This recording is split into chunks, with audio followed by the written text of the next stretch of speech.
Ang kwentong ito ay hango sa totoong buhay. Karanasan ito ni Julius.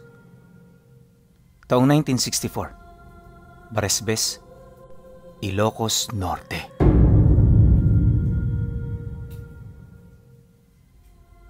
Matagal na panahon ng pagsasaka ang pamumuhay sa Baresbes. Katunayan, ang halos kabuuan ng lugar, pawang binubuo ng mga sakahan. Madalang lang din kasi doon ang mga taong nakatira, gawa ng limitado lang doon ang espasyo na pwedeng mapagtirikan ng bahay. Marami rin ang nagmamay-ari ng lupa, kaya ang mga simpleng magsasaka, bawal doong tumira lalo na kapag hindi sila katiwala. Sa estado naman noon nila Julius, katiwala sila ng isang matandang nagmamay-ari ng malaking parte ng palayan. Ang bahay na kanilang pinagtitirhan, pagmamay-ari rin ito. Sa makatuwid, mga personal lang na gamit ang kanila roong pagmamay-ari. Ngunit habang tumatagal doon ang kanilang pananatili, kahit paunti-unti nakakapundar sila ng mga bagay na nakakatulong sa kanila sa pang-araw-araw. Pagsapit ng taong ito, nagdesisyon na rin ang may-ari ng palayan na ibigay sa kanila ang bahay. Basta ang kondisyon lang nito sa kanila, wag na wag nilang pababayaan ang lahat ng pananim na sa kanila'y ipinagkatiwala. Sa totoo lang pinuno, maraming hirap na pinagdaanan ng pamilya ni Julius, ngunit ni minsan, hindi sila nakaranas ng mga pangyayaring hindi maipaliwanag. Nakakakita sila paminsan-minsan ng mga engkanto, pero ang mga nilalang na yon, pawang napapadaan lamang sa palayan. Hindi rin ito nanggagalaw ng tao, ni lumalapit sa kahit kanino. Para sa pamilya nila, normal na ang ganoong pangyayari, maliban na lamang sa isang nilalang na madalas nilang masilayang dumaraan sa ilog ng Padsan. Mula pagkabata niya, paulit-ulit na sinasabi sa kanya ng kanyang ama na huwag lumapit sa pangpang ng sapa kapag sumasapit na ang hapon o malapit nang kumagat ang dilim sa lupa. Dahil may isang bukod tanging nilalang na sumasabay sa malakas na agos nito. Walang nakakaalam kung ano ito. Basta ayon sa kanyang ama, kapag nakita mo itong paagos-agos sa sapa, tumakbo ka na. Mariin din itong inilahad. Marami nang nabiktima ang nilalang na yon nang hindi man lang namamalayan ng mga kadugo ng biktima. Nasabi ito ng tatay niya dahil sa minsan niya itong nakitang pumatay ng tao. Paglalarawan naman ito, nakasakay ito sa isang lumang bangka, nakasuot ng puting damit mula ulo hanggang paa. Pati ang balat at mukha nito, nababalot ng puting benda, animoy pilit nitong itinatago ang pagkakakilanlan niya. Dagdag pa ng kanyang ama na, kahit hindi niya nakita ang kapiranggot na wangis nito, nasisiguro niyang babae ang nilalang na yon.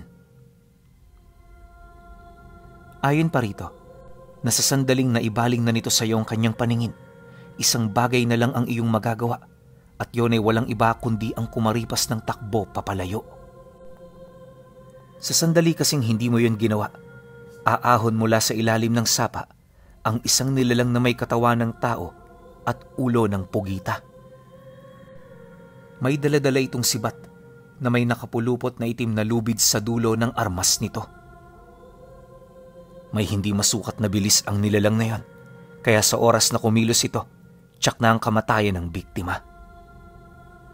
Pagtatapat pa nito sa kanya, napakalakas at napakabilis ng nilalang na yon, kaya imposible talagang makatakas mula sa mga kamay nito.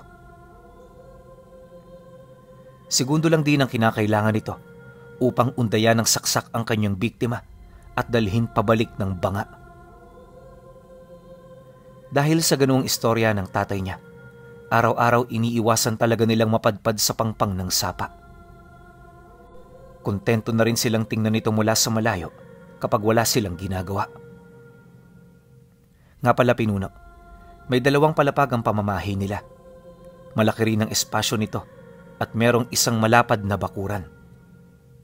Unang tingin mo pa nga lang dito, akalain mong bahay ito ng isang pamilyang may kaya sa buhay. Ang problema lang sa bahay na yon, malayo ito sa baryo. Nag-iisa lang din ito sa palayan, kaya na may medyo nakakaburyong doon, lalo na kung kokonti lang ang miyembro ng pamilya. Pero sa estado noon nila Julius, dahil sa marami sila, hindi sila nakakaramdam ng lumbay sa lugar.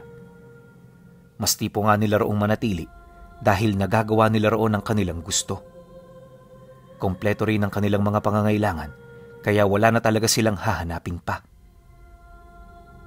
Ang ganoong sitwasyon ng pamilya nila Julius ang nagbigay daan upang magtagal sila sa lugar na yon. Araw-araw, ginugugol nila ang kanilang oras sa pagtatanim ng mga palay at gulay. Hati-hati rin sila sa trabaho, kaya madali nila itong natatapos. Bawat isa, obligado ring sundin ng lahat ng alituntunin ng kanilang padre de pamilya.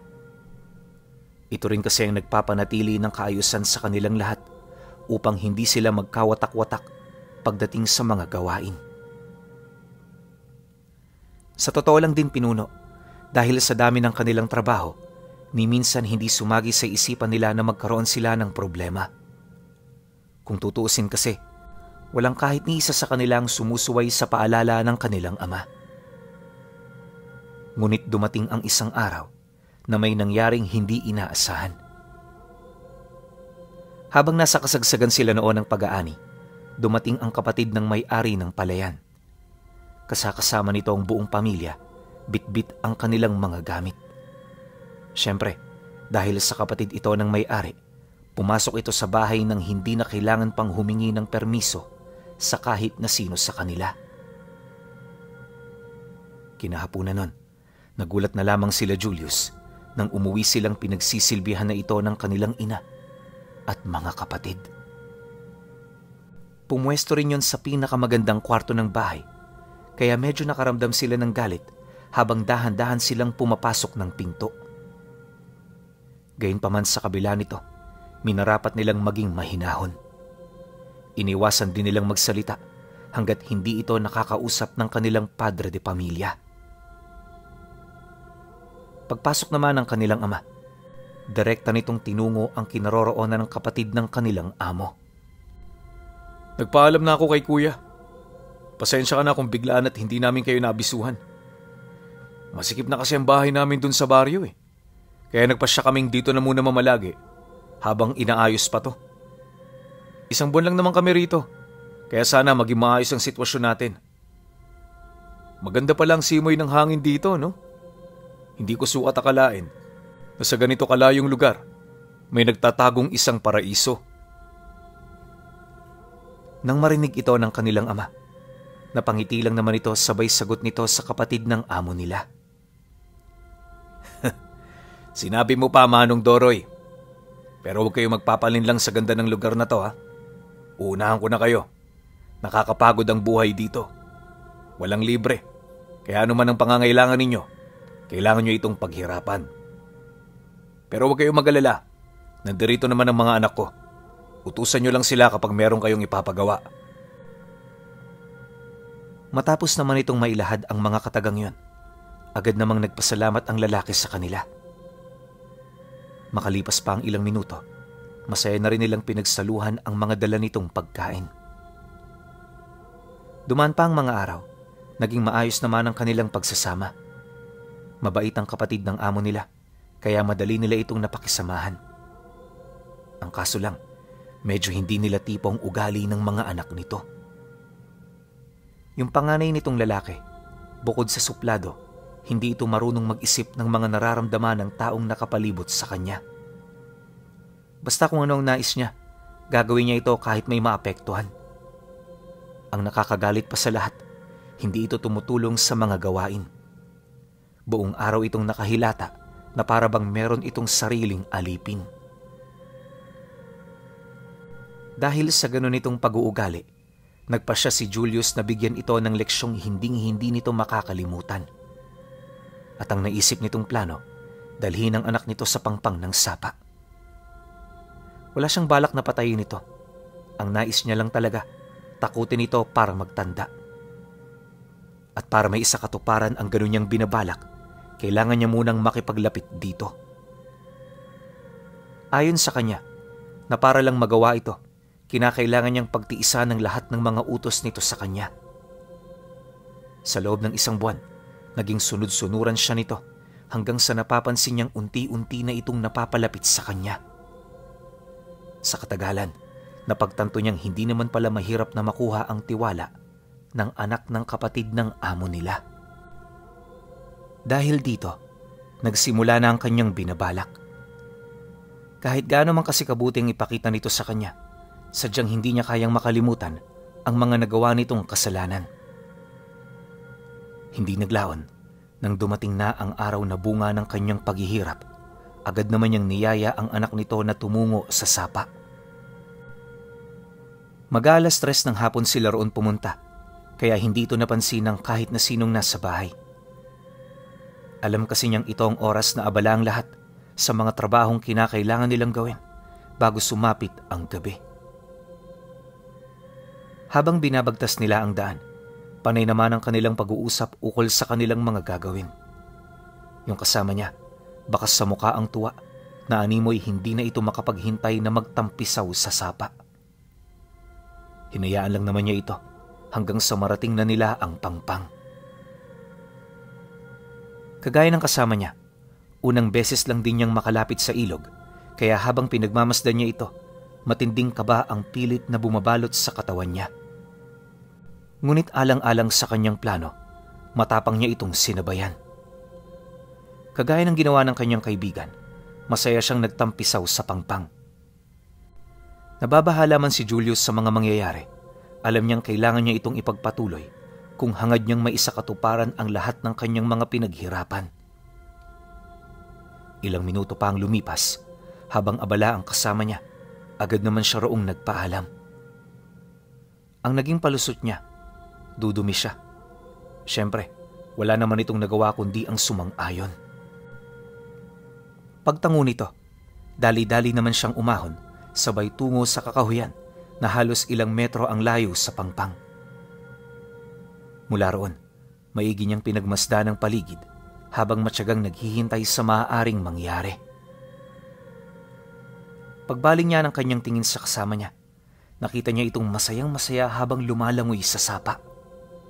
Panay din ang ginawa nitong pagsigaw hanggang sa may narinig silang atungal na bumalot sa lahat ng dako.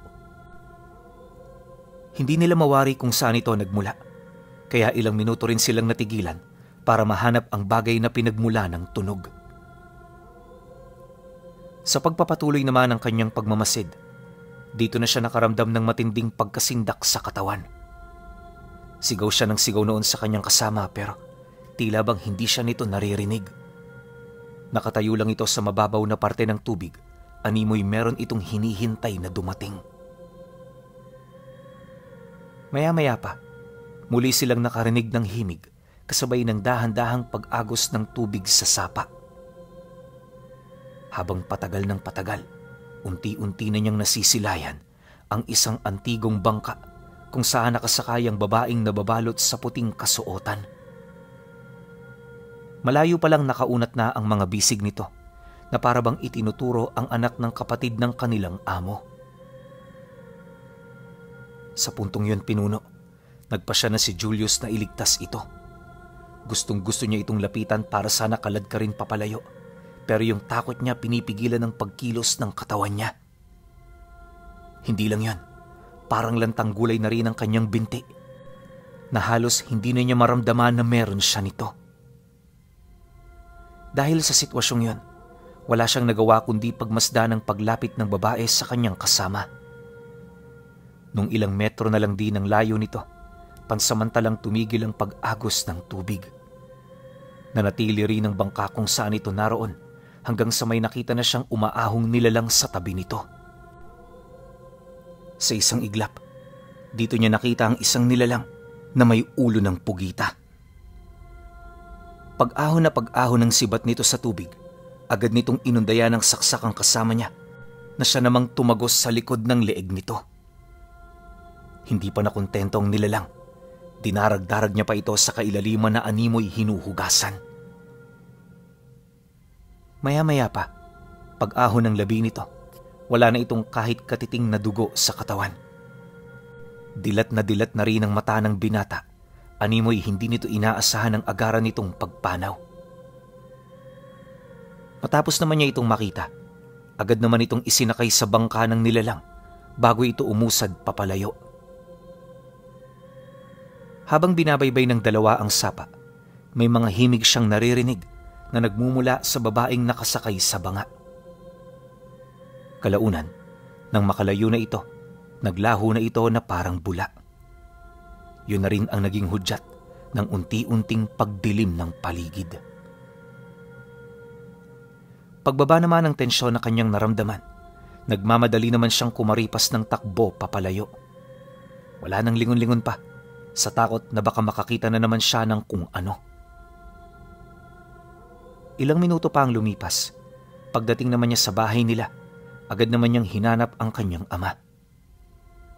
Nang makita niya ito, mangiyak-ngiyak naman siyang nagsalita ukol sa mga naranasan nila.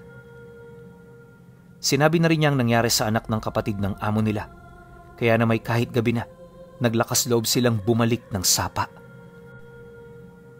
Natatakot man itong si Julius, naglakas loob siyang sumama dahil sa isip-isip niya, kasalanan din naman niya ang lahat ng nangyari. Habang binabagtas nila ang daan, matinding pag-iingat ang ginawa ng tatay niya. Kung saan-saan na rin ito tumitingin, masiguro lamang na walang nagmamasid sa kanila. Sa mga sandaling yun pinuno, 4 lang silang tumungo roon. Siya, ang tatay niya, yung ama ng biktima, at yung kapatid niyang sumunod sa kanya. Bawat isa sa kanila may bitbit na sulo at mga sundang. Alam kasi nilang mapanganib ang kanilang pupuntahan at anumang oras pwedeng magbago ang mga pangyayari. Ilang metro mula sa pangpang ng sapa, bigla namang tumigil ang grupo. Malayo pa lang kasi, may nasipat ng nilalang ang ama ni Julius na nakatayo sa malalim na parte nito. Hindi niya mawari kung ano yun, pero nasisiguro niyang malayo ito sa wangis ng isang tao.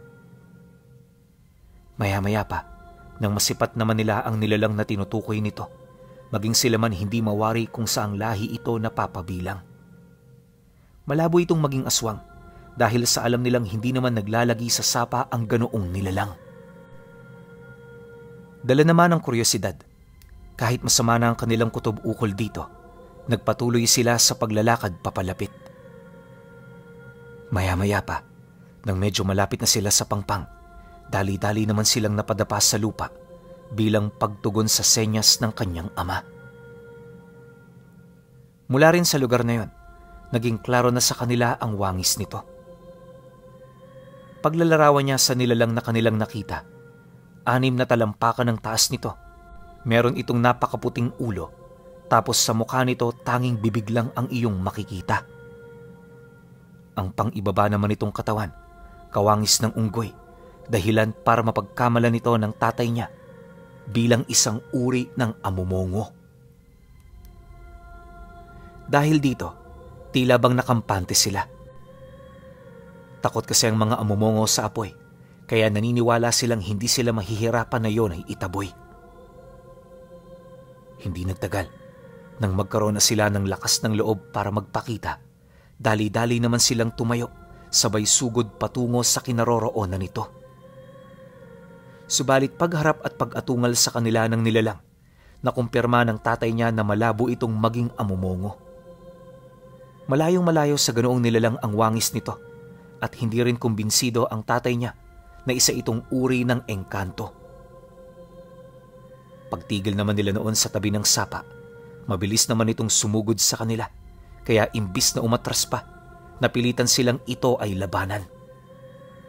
Sa loob ng ilang minutong pakikipagbuno rito, ramdam ng tatay niya ang pagiging tagilid nila pagdating sa lakas. Nagtamo na rin sila noon ng iilang galos at bugbog sa katawan, kaya habang tumatagal, bakas na sa kanila ang matinding panghihina. Kalaunan, wala na rin silang nagawa, kundi ang sumalag at umilag sa bawat pag-atake nito. Napakalakas ng nilalang na yon pinuno, sa puntong kapag sinasalag nila ang pagsugod nito, para silang mga batong tumitilapon. Dahil sa ganoong pangyayari, Dito na nagdesisyon ng tatay niya na umatras. Walang sabi-sabi. Paglapit naman ito sa kanila, agad naman yung sumigaw ng, "Hindi natin yan kaya! Balik sa bahay! Bilisan ninyo!"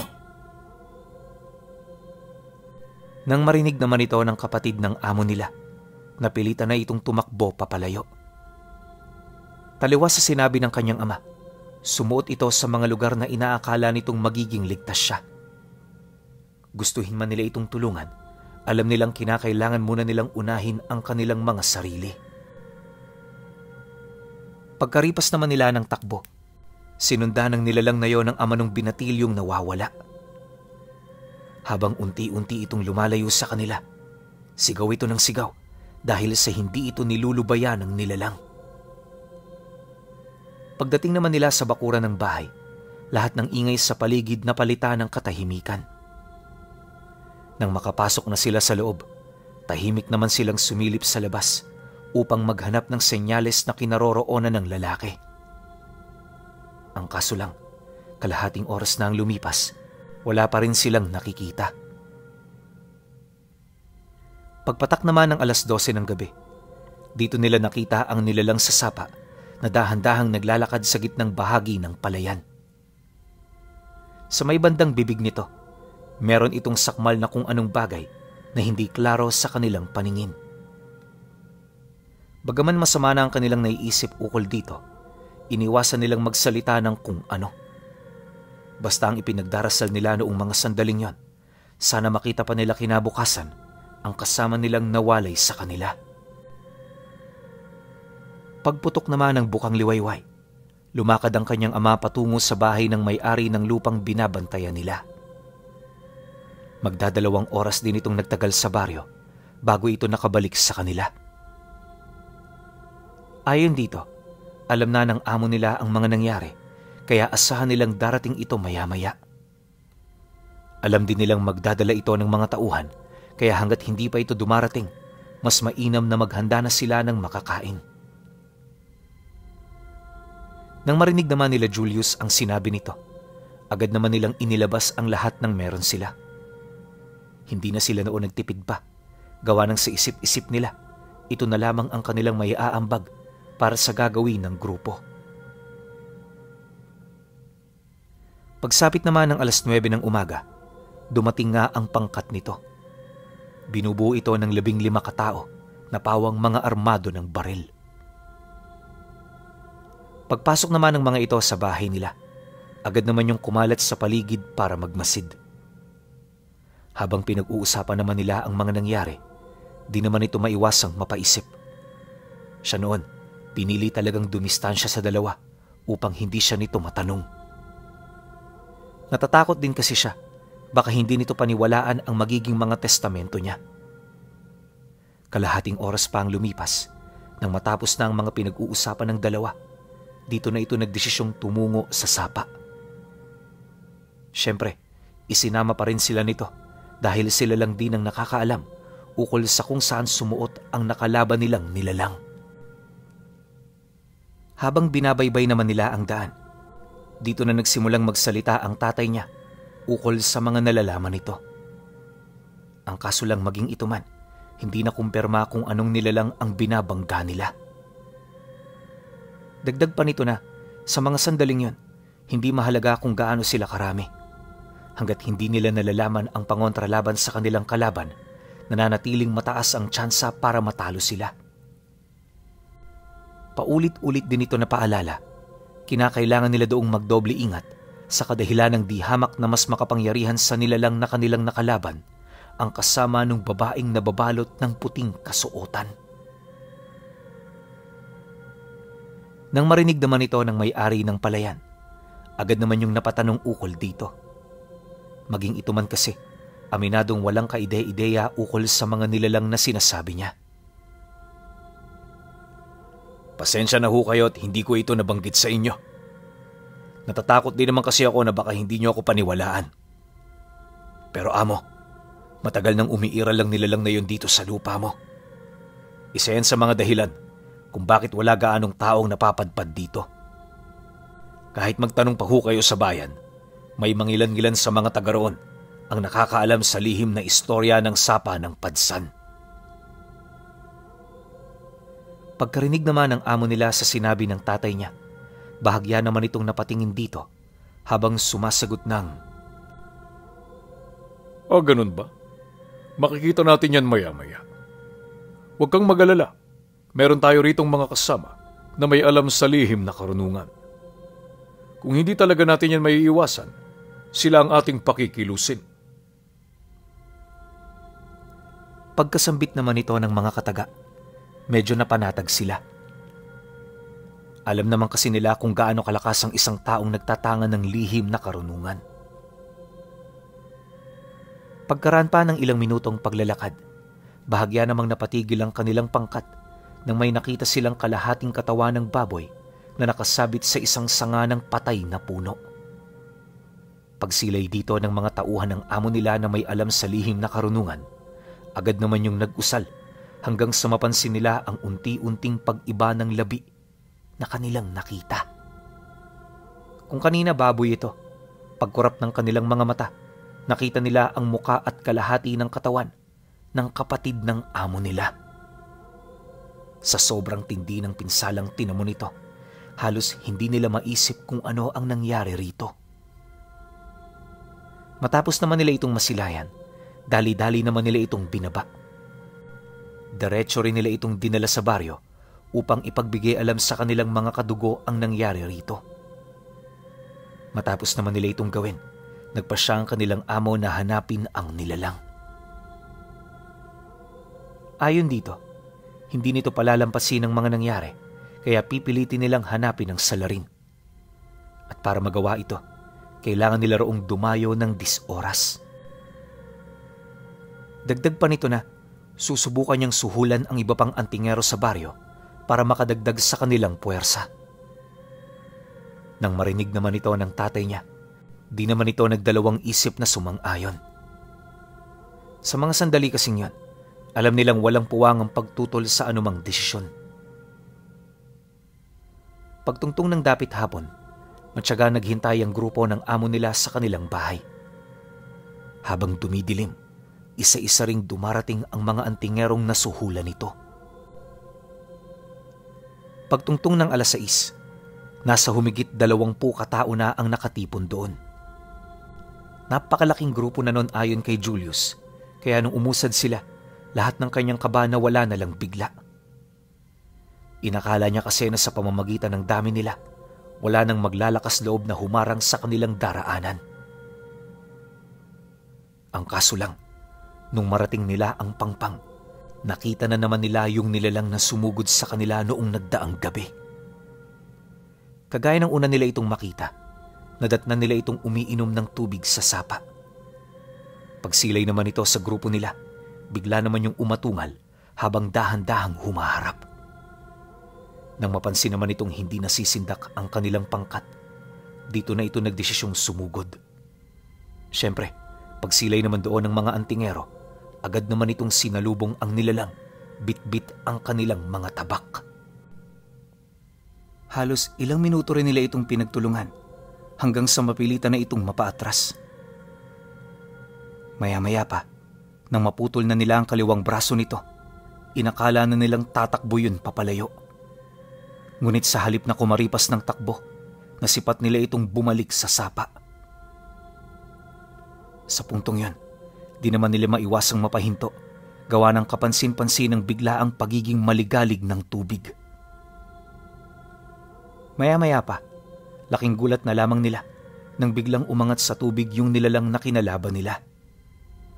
Nagsimula na rin itong umatungal ng napakalakas hanggang sa dito na nila napansin ang isang antigong bangka na dahan-dahang umuusad sa gitna ng sapa.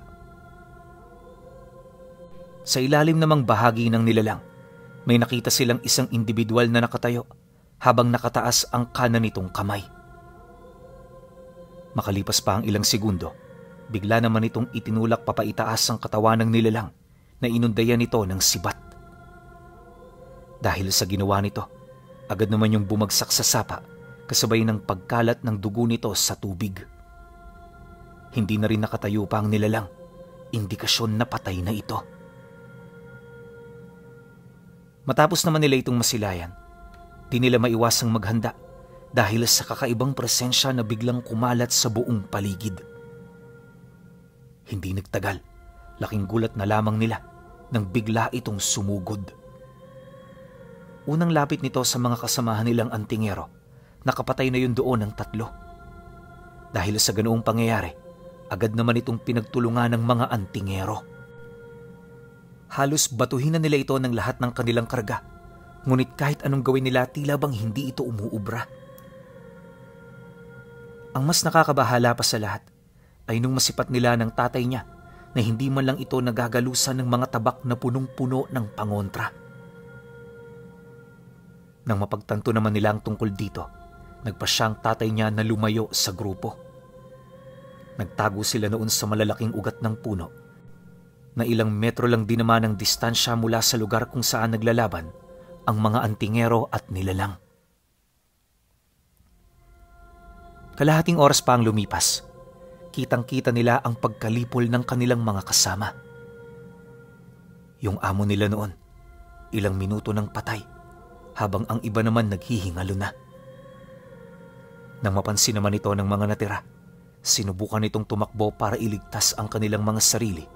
Ngunit bago pa man yun makalayo, tumarak sa kanilang mga dibdib ang ibinatong sibat ng nilalang. Dahil sa ginawa nito, nalipol nito ang lahat ng mga antingero. Nang masipat naman ang nilalang na patay na ang lahat, isa-isa niya yung dinala sa sapa para hugasan. Sa punto rin yun, dito nila nakita ang pagkain ng babae sa mga labi. At sa maniwala man kayo o hindi, bawat lulo nito ng karne, nagdudumi ito ng mga itim na bato na siya namang kinakain nung nilalang nakadikit nito. Ayon pa sa kanila na nakakapangilabot ang anyo ng nilalang na yon tuwing iniaalis nito ang puting benda at kasuotan niya. Wala rin silang ideya kung anong uri yon ng nilalang dahil unang beses lang nila itong masilayan. Magmula noong nakita nila ito pinuno, hindi na sila nangahaspang manatili roon. Kinaumagahan nun, umalis sila ng Baresbes para mamuhay sa baryo ng nanay nila. Ngayong pangkasalukuyan, kahit ubod na ng tanda si Julius, ni minsan hindi niya talaga makakalimutan yung tungkol sa babaeng balot ng benda na nakatira sa ilog ng Ilocos Norte.